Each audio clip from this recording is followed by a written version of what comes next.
Соқыр Нина Көріпкел барша көрерменге ресейлік Слепая деген сериал арқылы жақсы таныс. Көріпкел әйелдің болжамдары үнемі дұрыс, нақты келеді. Сіздердің назарларыңызға әйгілі Көріпкел Нинаның әрбір жұлдызнама белгі өкілдеріне арналған болжамдарын ұсынамыз. Әр жұлдызнама белгісіне жеке-жеке тоқталып өтпес бұрын, болжамымызға қосымша ақпарат болатындай Нина Көріпкелдің сөздерін тілге тиек етсек. Нина Көріпкел үшін де жаңа жыл 31 желтоқсанда емес 22 наурызда бастау алады. 2021 жылы кез келген айдың 1-і, 7-сі, 13-і, 19-ы, 25-і күндері туылған жандар үшін ақша жағынан молшылық, бақыт және де сәттілік болады. Көріпкел осы күндері туылған жандарға жақын адамдарын, әке-шешелерін ұмытпай, қамқорлық таныту керектігін ескертеді. Ата-аналары мен жақындары разы болмаған адамдарға сәттілікте, жақсылықта жумайды дейді. Ал 2-сі, 8-і, 14-і, 20-сы және 26-шы күндері туылған адамдар рухани тұрғыдан мықты. Сондай-ақ, осы 2021 жылы мінезінің күрделілігіне қарамастан алға қойған мақсаттарына жетіп, үлкен белестерді бағындырады. Ал 3-і, 9-ы, 15-і, 21-і және 27-сі күндері туылған адамдар үшін де сиыр жылы жемісті және өте өнімді жыл болады. Олар оқуында, жұмыс барысында көтеріліп, жақсы орынға жайғасады. Осы күндері туылған адамдардың мінезі өте жұмсақ және олардың ашуы шай орамал кепкенше. 4-і, 10-і, 16-сы, 22-сі және 28-сі күндері туылған адамдарға баба Нина үйге, мүлікке және ақшаға аса мұқият болу керектігін ескертеді. Себебі сиыр жылы тәуекелге барамын деп өкініп қалу қаупі бар дейді. 5-і, 11-і, 17-сі, 23-і, 29-і күндері туылған еңбекқор адамдар тек жұмысқа өзін жеге бермей, жеке өмірге де көңіл бөлу қажет дейді. Сиыр жылы аяқ астынан сезім оты тұтанып, жақын адамдарыңыздың жылулығын қатты сезінетін боласыз. 6-сы, 12-сі, 18-і, 24-і және де 30-і күндері туылған адамдар үшін биылғы жыл жеңіл болмайды. Біраз күш салып, тер төгуге тура келіп тұр. Ең бастысы, еңбегіңіз зая кетпейді. Қол жеткізер нәтижеңіз бен бағындырар белесіңіз сізді көп күттірмейді. Тоқты. Баба Нина тоқты белгісінде туылған жандарға сиыр жылында өмірінің барлық саласында да сәттілік серік болып тұр деп болжайды. Әсіресе кәсіби салаңызда жақсы жаңалықтар көп болады. Айлық көбейіп, бастықтардың тарапынан мақтаулар естисіз. Жоғарылау секілді өте жақсы өзгерістер орын алғалы тұр. Дегенмен де мұндай жақсы өзгерістерге аман-есен қол жеткізу үшін өте жауапты болып, мұқият болуыңыз керек. Артық өсек әңгімелерден аулақ болыңыз. Іштарлық кез келген ортада болады. Әсіресе әріптестеріңіздің арасында құпия нәрсені сыртқа шығара бермеңіз. Сиыр жылында жұмысыңызда барлығы ойдағыдай, ал жеке өміріңізде жағымсыздықтар орын алуы мүмкін. Мысалы, серігіңіздің көңілі сізге суып кетуі мүмкін. Мұндай келеңсіздіктерге жол бермес үшін жұмыңызға да көңіл бөліп, сезіміңізді көрсетіп отырыңыз. Бос тоқтыларға келсек, өздері күтпеген жерден үйленуге шешім қабылдап, тіпті балалы болулар да ғажап емес. Сиыр жылында басталған махаббат қарым-қатынастары және жаңа отбасылық өмір баянды әрі ұзақ, бақытты болады. Баба Нина денсаулыққа көңіл бөлу керектігін ескертеді. Мысалы, дер кезінде медициналық тексерістен өтіп тұруды естен шығармаңыз. Себебі тоқтылардың ас қорыту мүшелерімен байланысты мәселелері туындауы мүмкін. Мұның бәрін алдын алу үшін денсаулығыңызға немқұрайлы қарамаңыз.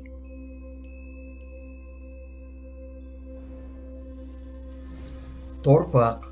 Жылдың алғашқы айларында денсаулыққа қатысты мәселелер байқалуы мүмкін. Баба Нина бұл кезеңде зиянды тағамдардан, зиянды әдеттерден аулақ болып, диетаға отыруға кеңес береді. Спорттың кез келген түрімен айналысып, өзіңізді күтімге алыңыз. Ауру астан дейді. Не жегеніңізге мән беріп қойыңыз. Сіздің энергияңыз қанша жерден мықты болғанымен, сізге үлкен күтім қажет. Сонымен қатар, бос нәрсеге бола қызбалыққа салына бермей, отбасыңызға, жақындарыңызға көңіл беріп қойыңыз. Жағымсыз энергияны қабылдамай, тек қана позитивті энергияны қабылдай біліңіз. Басы бос торпақ белгісіндегі жандарға баба Нина осы сиыр жолында өзінің көзі түскен серігімен сөйлесу барысында нақтылық танытып, өзін дұрыстай білуді тапсырады. Отбасын құруды ойға алсаңыз, ойыңызды сан жаққа жібере бермей, болашақ отбасыңыздың керегесін орнатуға бағытталыңыз.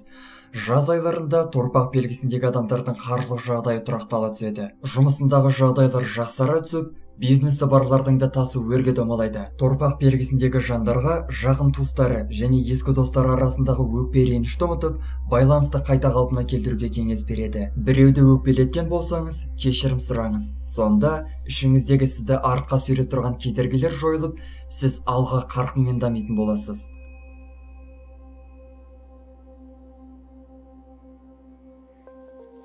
Егіздер.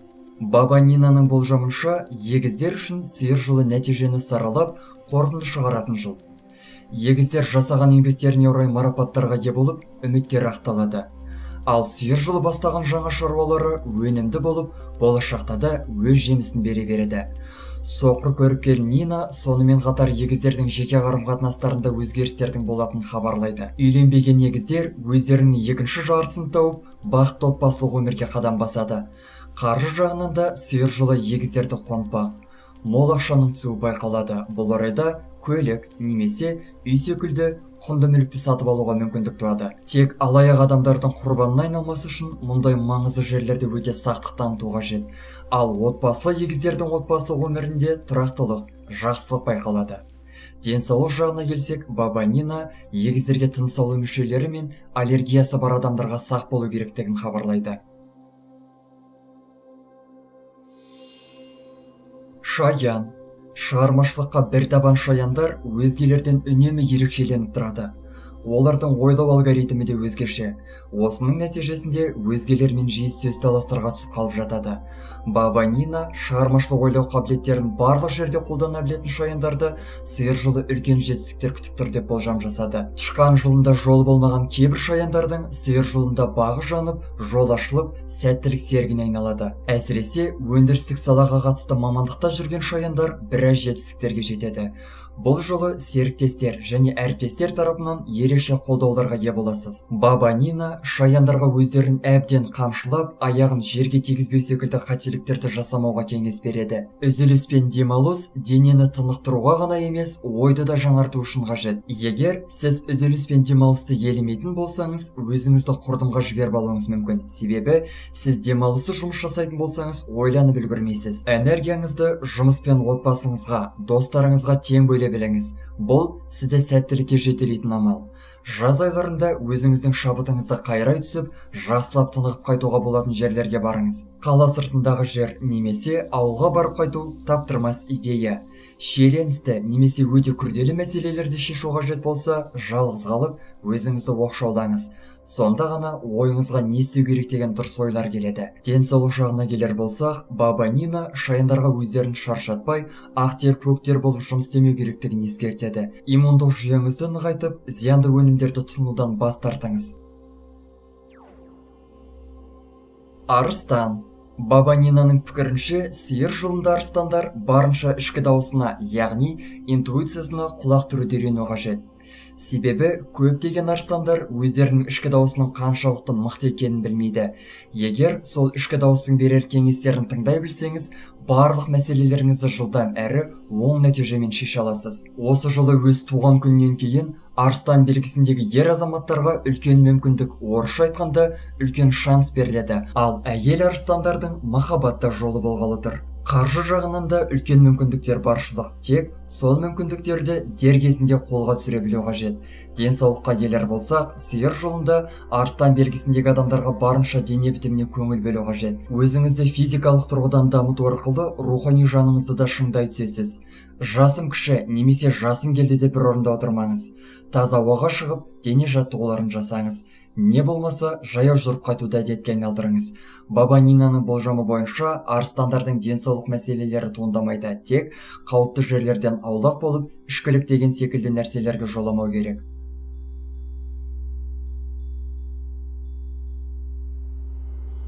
Бикеш. Зағип көріпкел Нина Бекештердің өмірінде үлкен өзгерістердің орын алмайтынын хабарлайды. Сол себепте де үйреншікті жылдамдықта әрекет етіп, қолда бар жұмыс пен мүмкіндіктерді ұқыпты ұстауға кеңес береді. Нина көріпкел Бекештер барлық шаруасын алдын ала жоспарлаған кесте бойынша жүргізсе, сәттіліктердің көп болатынын айтады. Бекештерге өзгелерге уәде беру жағынан аса сақ болу қажет.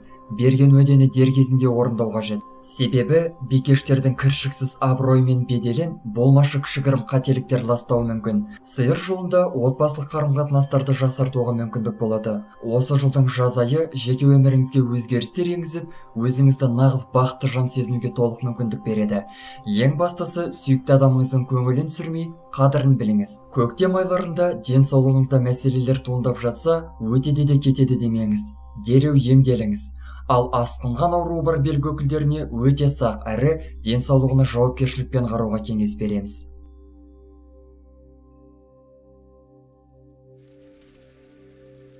Таразы. Нина көріпкелдің болжамы бойынша, сиыр жолы таразы белгісіндегі адамдарды жақын адамдары немесе достары алдап, көңілін қалдыруы мүмкін. Ең жаманы сатқындық та осы жылы белең алуы ықтимал. Алайда бар нәрсенің жаман жағына үңіле бермей, жақсы жағына да қарай біліңіз. Өтіріктің арты ашылған кезде сіздің көзіңіз ашылып, маңызды ақпараттарға қол жеткізесіз. Сиыр жолында таразылар құнды нәрселерді сатып ала алады. Тек көктем айларында көп ақшаны жұмсамай, үнемшіл болуға кеңес береді. Ал жеке өміріңізге келер болсақ, таразылардың көптен күткен махаббат хикаясы дәл осы сиыр жылы бастау алады. Өзіңізді шектемеңіз. Сіз бақытты болуға лайықты жансыз. Ешкімнің пікірі немесе негативті ойы сізді қынжылтпауы керек. Керісінше, сіз өзіңізді қайрай түсіңіз. Сол себепті де батылдық және жігерлікті ұстап, сенімділігіңізді арттырыңыз. Саршаян. Сиыр жолында баба Нина саршаяндарға жылдамдықты үдетіп, тізгінді қолға алатын уақыт келгенін хабарлайды. Сіз ешкімге еш нәрсені дәлелдеуге міндетті емессіз. Өзіңізді жауларға қарсы күресіп жүрген солдат секілді сезінбей, осы әлемнің бір бөлшегі екеніңізді сезінуіңіз керек. Кез келген жағдайда қызбалыққа салына бермей, өз-өзіңізді қолда ұстап, сабырлы қалыпта болуды үйреніңіз. Ұшқыр ойыңыз бен харизмаңыз сабырлықпен ұштасса, сізден мықты адам болмайды. Сиыр жолында сіздерде де денсаулық мәселелері туындауы мүмкін. Сондай-ақ ақшаны дұрыс реттей білмеудің салдарынан дағдарыс орын алып, несие, қарыз секілді жағымсыз нәрселерге жүгінуге мәжбүр болуыңыз мүмкін. Ысырапшылдыққа салынбай, үнемшіл бола біліңіз.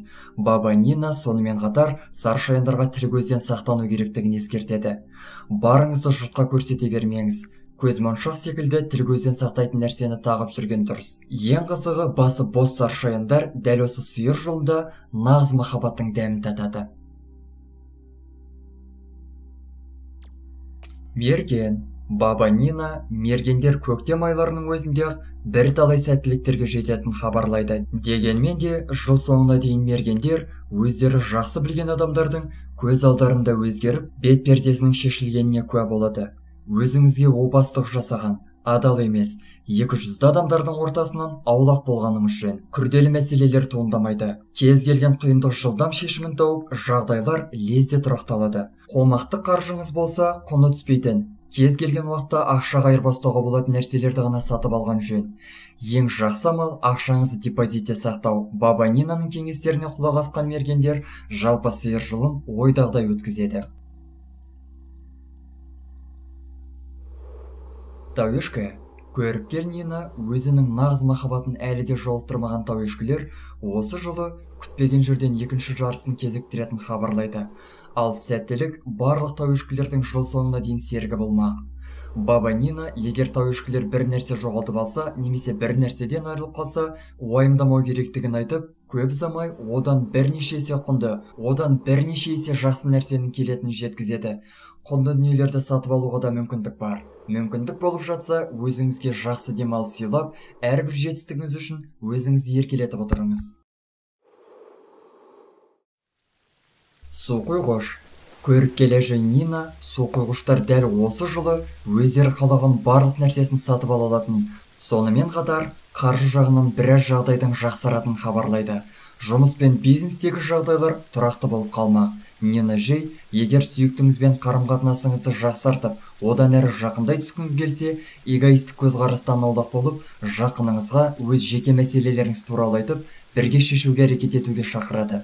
Сиыр жолында қызықты оқиғалар мен күтпеген тосын сыйлар көп болмақ.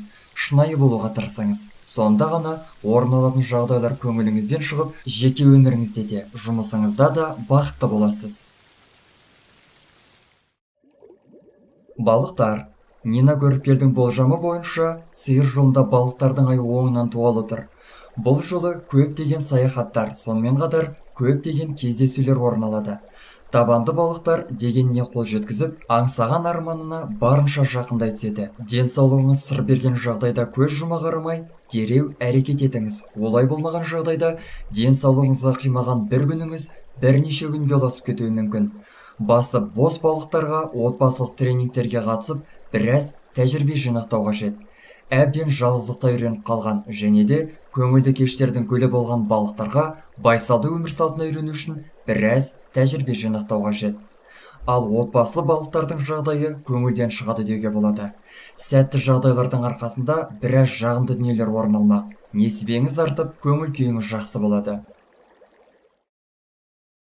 Достар, біздің каналға жазылып, лайк басуды ұмытпаңыздар. Келесі шығарылымдар тек қана сіздер үшін.